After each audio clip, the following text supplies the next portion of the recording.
हज़रत इदरीस अलैहिस्सलाम के बारे में ये बयान किया जाता है कि उनको चौथे आसमान पर उनकी वफ़ात हुई, जिससे इस्तिंबात किया जाता है उसी ज़ैल में कि फिर नबी करीम सल्लल्लाहु अलैहि वसल्लम का भी जो असल में जो मेराज हुई थी जो उनको, जिसको आप जो कहते हैं कि वो उनको जो थी वो असल में रोया थी।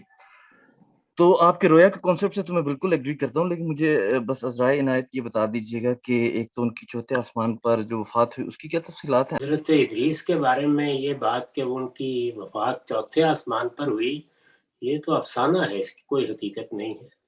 वो भी अल्लाह के पैगंबर थे, इसी दुनिया में आए और जिस तरह अल्लाह के पैगंबरों की वफ़ात होती है और वो इसी ज़मीन में दफ़न किए जाते हैं, उसी तरह वो भी मदफ़ून है। तो ये महज़ अफ़साना है, इसकी कोई हकीकत नहीं, ना कुरान में ऐसी कोई बात है, ना किसी सही हदीस में इस तरह की कोई बात है। रसूलुल्लाह सल्लल्लाहु अलैहि वसल्लम को जो मुशाहदात हुए, जिसको मेराज कहा जाता है या रोया में हुए, तो उनमें तो असल में पैगंबरों के साथ मुलाकातें दिखाई गई और वो सभी पैगंबरों से दिखाई गई। उस पे हज़रत इब्राहीम को भी एक जगह पर दिखाया गया, हज़रत मूसा को भी एक जगह पर दिखाया गया। तो उसका हरगिज़ ये मतलब नहीं है कि उनकी वफ़ात उस आसमान पर हुई है। यानी उस मौके पर जो मुशाहदा हुआ, वो इस तरीके से उनको कराया गया था।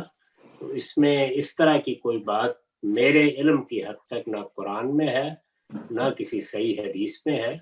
ये असल में बहुत सी दास्तानें होती हैं, इनको मज़हबी दास्तानें कहने चाहिए, जो लोगों में शोहरत पा लेती हैं और फिर वो उसको बयान करते रहते हैं मुख्तलिफ मौक़ों पर।